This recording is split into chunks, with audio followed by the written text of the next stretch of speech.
Hello everyone and welcome back to another episode of Linkeh Talks about a thing. Today we're going to be talking about Equestria Girls and Equestria Girls 2.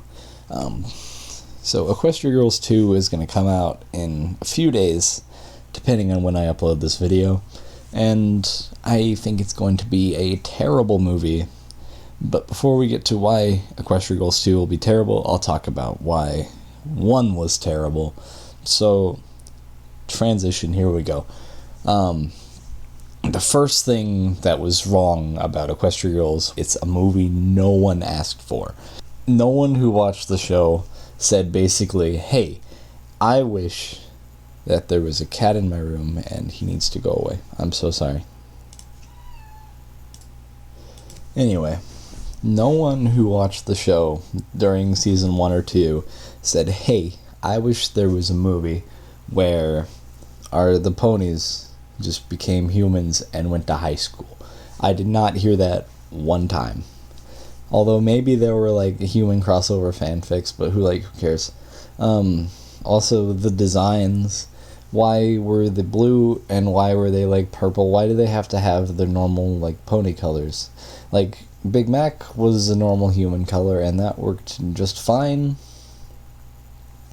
But I don't know, whatever. I didn't do the design deciding. Second thing wrong was the antagonist, Sunset Shimmer. It just really seemed like they just took her thesaurus as like, okay, Twilight, what's his synonym for Twilight? Sunset? Okay, good enough. Sparkle, Shimmer, boom. Soon. And the thing is, they're basically the same character too. I mean, like, wasn't it confirmed at one point that Sunset Shimmer was like Celestia's pupil and Sunset's like originally from the pony world? It makes me wonder, like, it doesn't make sense how this all happened. At the time of the first movie, like, the mirror was in the Crystal Empire, right? But when we know that when Sunset ran away from like the School of Gifted Unicorns, she went from the mirror, through the mirror into the human world. But then the mirror would have to be at Camelot, right? And it couldn't have been at the Crystal Empire at the time, because the Crystal Empire was busy being banished. So why was it moved from Camelot to the Crystal Empire? That makes no sense to me. Next, we're told the mirror is open every 30 moons, but like the normal complaint for that is what's a moon? It seems like it should be a month, because like that's a moon cycle, right? But that makes no sense, because we'll get to Equestria Girls later too. I mean, Equestria Girls 2 later, but yeah, we'll discuss that later. But my point is, what was Sunset Shimmer's plan? We know her plan was to steal the element of magic so she can be the demon thing that she turned into later and take over Equestria with her league of zombie high school students.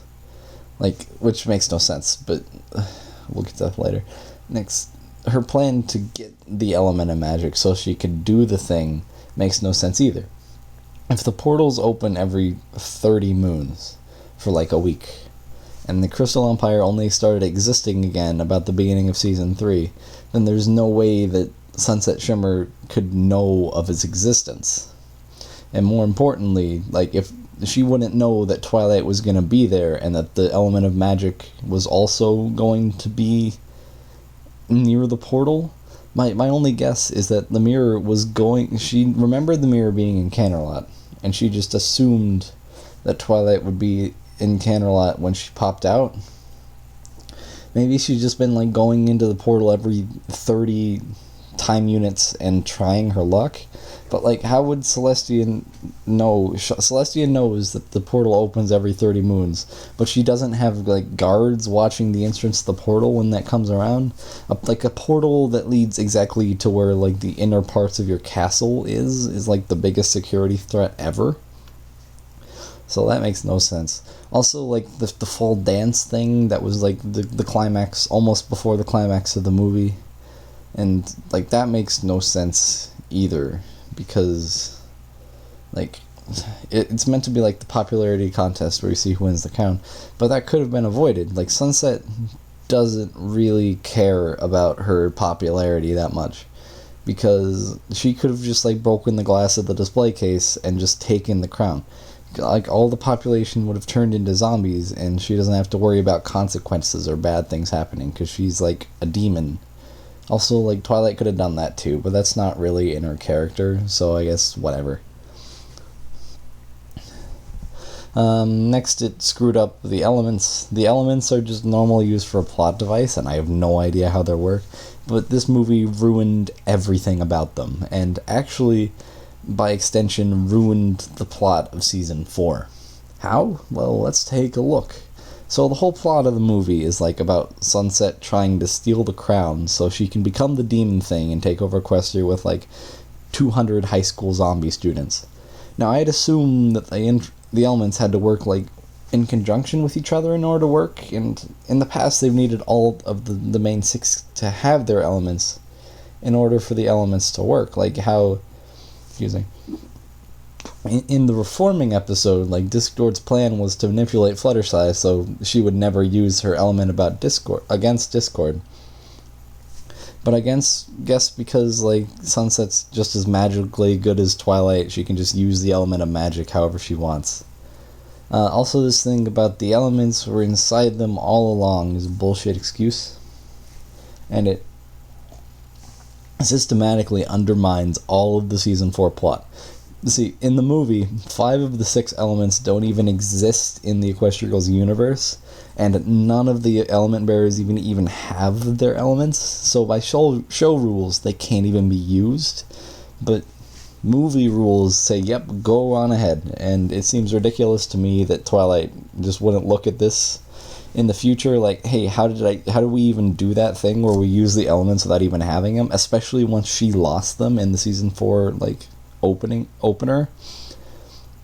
But whatever. I guess maybe once they lost them, like, the elements didn't even have their power anymore, because even though I guess they got more OP versions of the elements at the end of Season 4. But that's another story.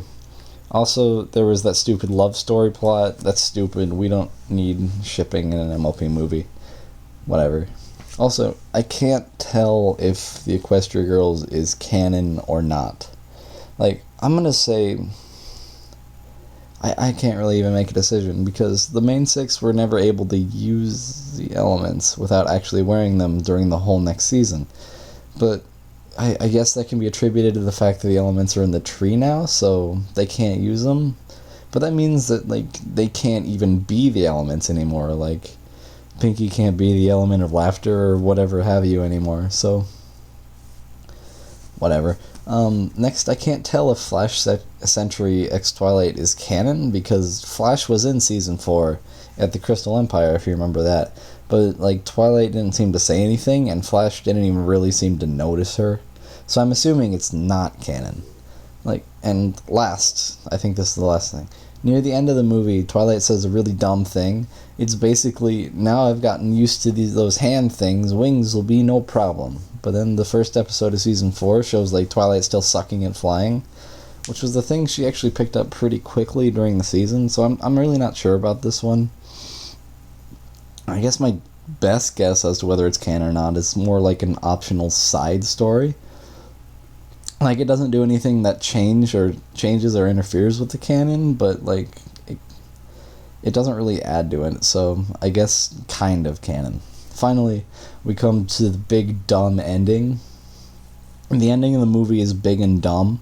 So it's the last night, the doorway or the mirror or whatever is open, and Sunset Shimmer has the crown thingy, and everyone's a zombie, and the main 6, like, they Deus Ex Machina their way to victory with rainbows, so that's pretty dumb, but that happens during the show, so that's whatever. But then the dumbest thing ever happens. They go up to Sunset, and she says, "Oh, I'm sorry, please forgive me." Now, I don't know how the law system works in Equestria, but I'm pretty sure she just built an army and threatened to destroy all of, like, their country with the students of a high school. I'm really sure that was going to go well. And I think that's probably worthy of 1,000 years banishment or encasement of stone or something, but no, Twilight just leaves and then everything is hunky-dory in Magic High School. So now let's get briefly, I think, into why Equestria Girls 2 is going to be the stupid. Firstly, let's look at the difference in time between the two films.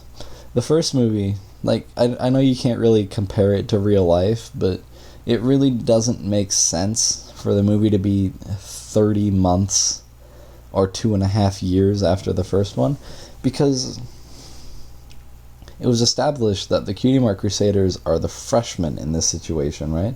During the first movie, they were freshmen. So, and the main cast looks like quite a bit older than the freshmen do. So I don't think it makes sense for them to be any younger than like juniors. But I guess I could be wrong. So I think the most sense it would make would be, here, I did the math here. The first movie released on June 16th, 2013, and the second will be released on September 27th, 2014. And that's 468 days between the release of the two films, so it's 67 weeks. So that gives us the length of an equestrian moon. One moon, if it's exactly 30 moons between the two, one moon will be equal to 15.6 days, a little bit more than a fortnight. And Wikipedia says a full moon cycle is 29.53 days. So the reasonable answer to this question, if one equestrian moon is equal to half of a moon cycle, which is new moon to full moon, or vice versa, then I think that's what the canon is. I think that makes the most sense to me. Because if a moon was equal to a full month, then it would be 2.5 years, and it wouldn't make any sense. Next, my question is, why does Twilight even have to be in this film? If you want the Hasbro answer, I think the answer is because she's the main character of the show, and if she wasn't part of the movie, then they wouldn't sell as many toys, and not as many people would watch it. But actually, I'd be okay with Twilight not even being seen in the movie. I know a lot of people criticize the episode Twilight Time, but it was actually one of my favorite episodes of season 4. I liked the role that Twilight had in it, kind of like the other princesses, and anyone who knows me knows that they're my favorite characters of the show. But I wouldn't mind seeing Twilight taking a back seat, even in the show itself. I would be okay with that. Even if, in this movie, Sunset Shimmer is the main protagonist, I'd be okay with that, because it would make more sense than having Twilight in this movie. Next, the antagonists don't make sense to me. The first film established that there's no magic in this world, except for, the elements. Yeah, those are the magic that we've seen.